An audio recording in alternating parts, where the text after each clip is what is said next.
President Trump heads to Alaska today to meet with Vladimir Putin, and the stakes have never been higher. Seriously, these stakes are higher than Hunter Biden on a Friday night or a Monday afternoon, for that matter. What's up? This is the 47 Daily Podcast. My name is Mark Kaye. Today is Friday, August the 15th, and President Trump's historic meeting with Vladimir Putin on American soil is slated for today.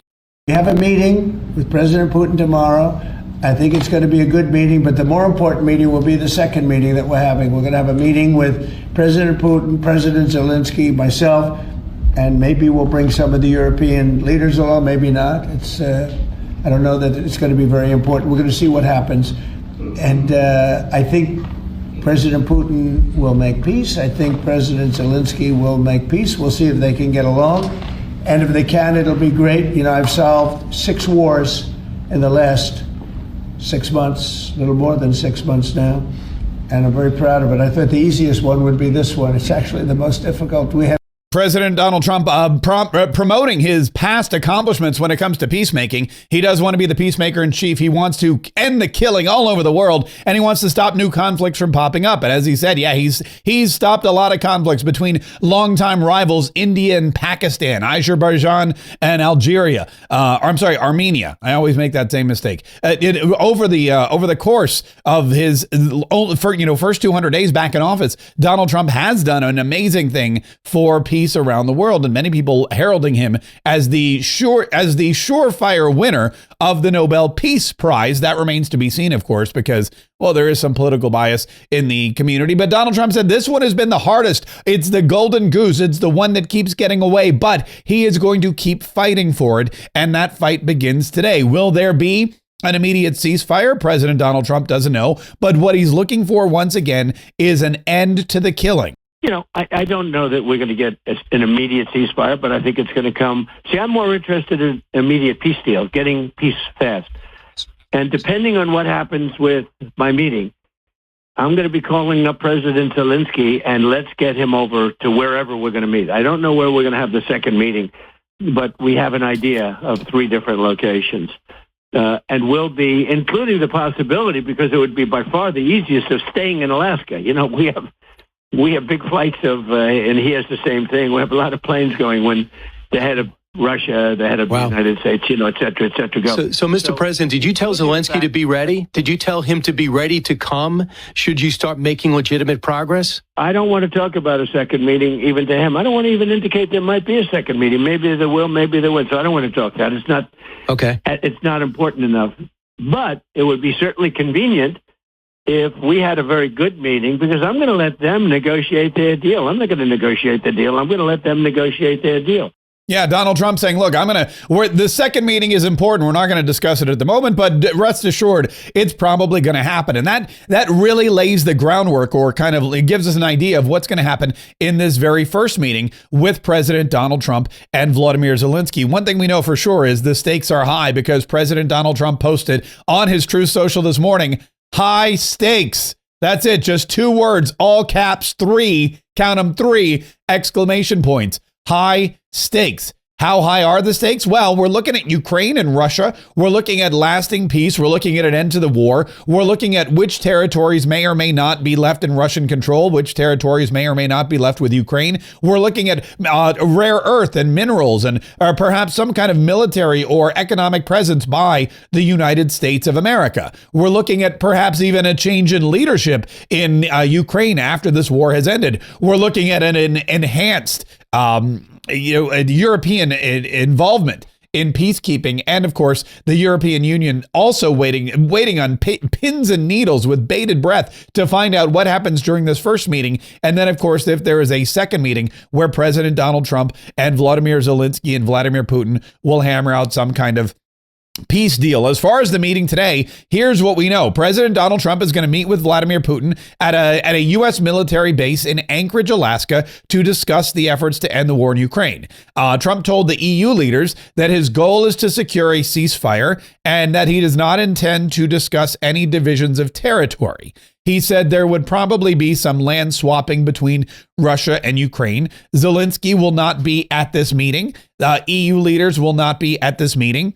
The events are beginning at 3 p.m. Eastern today. At 3 o'clock Eastern today, there will be face-to-face talks between Trump, Putin, and their translators, followed by a joint news conference. It's unclear how long the two leaders are going to meet in private, but I have to imagine that there will be a lengthy meeting with Vladimir Putin and Donald Trump. I have to imagine that there's going to be some kind of long-form meeting between the two, and then after that, they will come out and have their joint press conference. But this is something that Donald Trump has been waiting for. This is the moment that Donald Trump has been preparing for. And perhaps the other peace deals that he's been able to negotiate, the other treaties that he's been able to bring to pass, the amazing opportunities he's had up until this first 200 days, perhaps they were setting the stage, building him up and getting him ready for this potential back and forth between Vladimir Putin and Vladimir Zelensky, so that there could be lasting peace in Ukraine. If anyone can do it,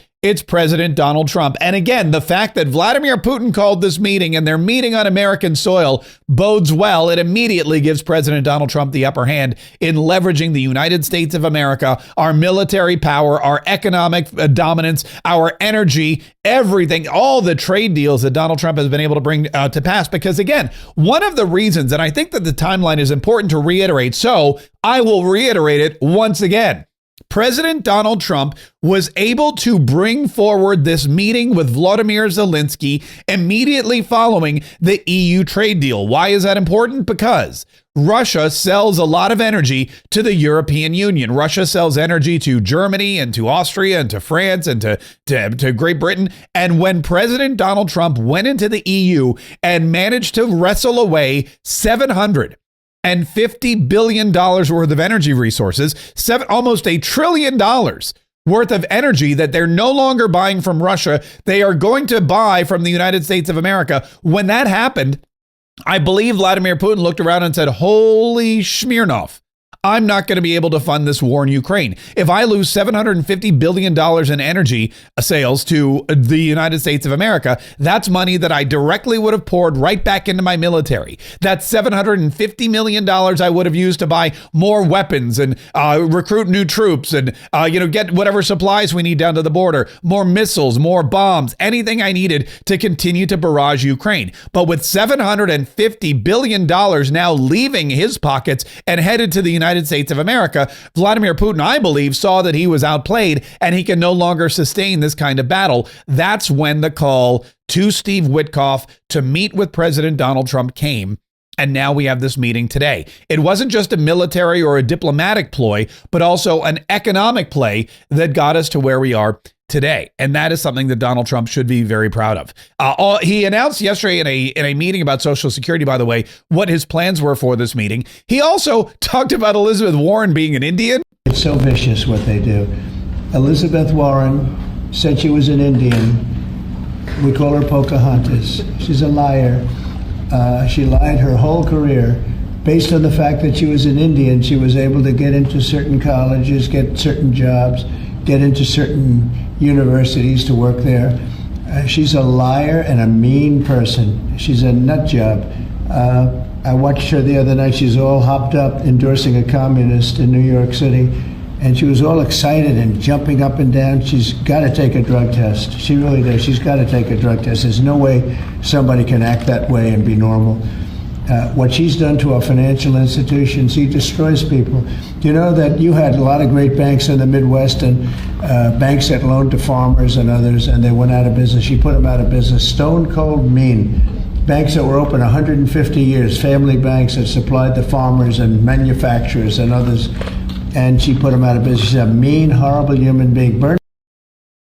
Mean, horrible human being hopped up on drugs. Elizabeth Warren, she's so excited to support a socialist in Mamdani in New York that she should be tested for drugs because she's a drug addict meanie and she's put so many farmers out of work. And Elizabeth Warren she pretended to be an Indian so she could get free college. Donald Trump not holding Elizabeth Warren in high regard and mentioning it again. And that was in a discussion of the crime surge in DC that forced Donald Trump's hand so that he would federalize the DC Police Department, move in the National Guard and take control of the city. And that has been so successful. I mean, it has been so successful on so many fronts. First of all, crime immediately falls. Loitering has been down.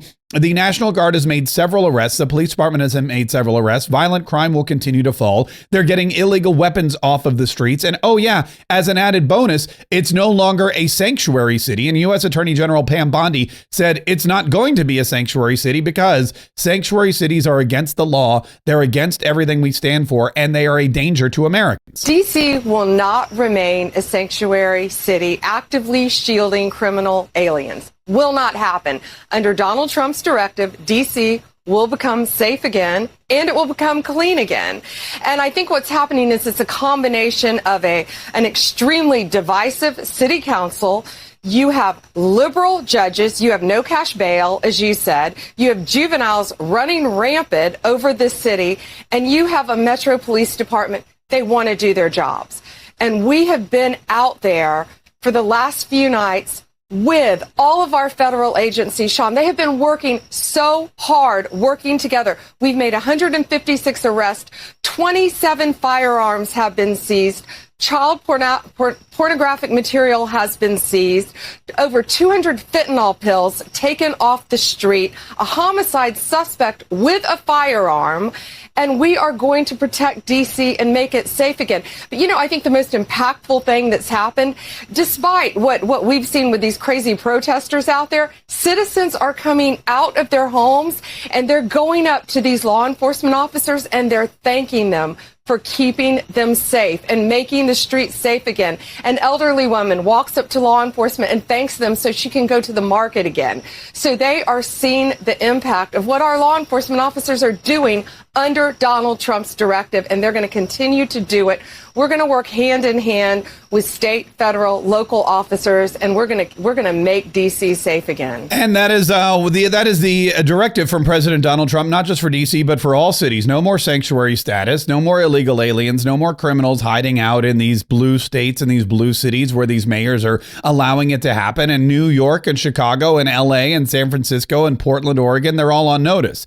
They're all seeing what's going on in D.C., and they realize that they need to adjust. Also, illegal immigrants are seeing what's going on in D.C. They're seeing that there's no more sanctuary for them, and they're self-deporting. In fact, Kristi Noem, the Secretary of Homeland Security, gave an astonishing statistic the other day, not just about illegal deportations, but about voluntary illegal deportations. We have 1.6 illegal immigrants that have left this country voluntarily. And I think these numbers just show exactly the genius of Donald J. Trump, the brilliant mind that he has, that when he was elected in November, he knew he had to make America safe again. And he said, Kristi, if you're going to be my Homeland Security Secretary, we're going to follow the law. You're going to do commercials. You're going to tell the world that no longer will we tolerate people being in our country illegally and that they need to go home. And he messaged it strong. There were consequences if you broke the law and you were a criminal in this country and you needed to leave. And overwhelmingly, the world got the message. They're leaving on their own, which is the best thing for American citizens. Not only did 1.6 million people leave the United States that shouldn't be here, but also 2.5 million Americans became employed in the last 6-7 months. That's incredible growth for U.S. citizens that will benefit their families and the people who love this country, who were born here, who want to be employed, and now have new opportunities for success as well. So we're cleaning up D.C. We're cleaning up the United States of America. We're cleaning up our immigration system. We're allowing immigrants to self-deport, and that's happening in record numbers. Not only that, but we continue to clean up our Department of Justice. We continue to clean up the FBI. We continue to clean up all of the corruption in the deep state. And Kash Patel, the FBI director, was on the news yesterday with another shocking announcement about stuff that he's found in these secret rooms. I've never been to the FBI headquarters, but there are more secret rooms there than in Hogwarts.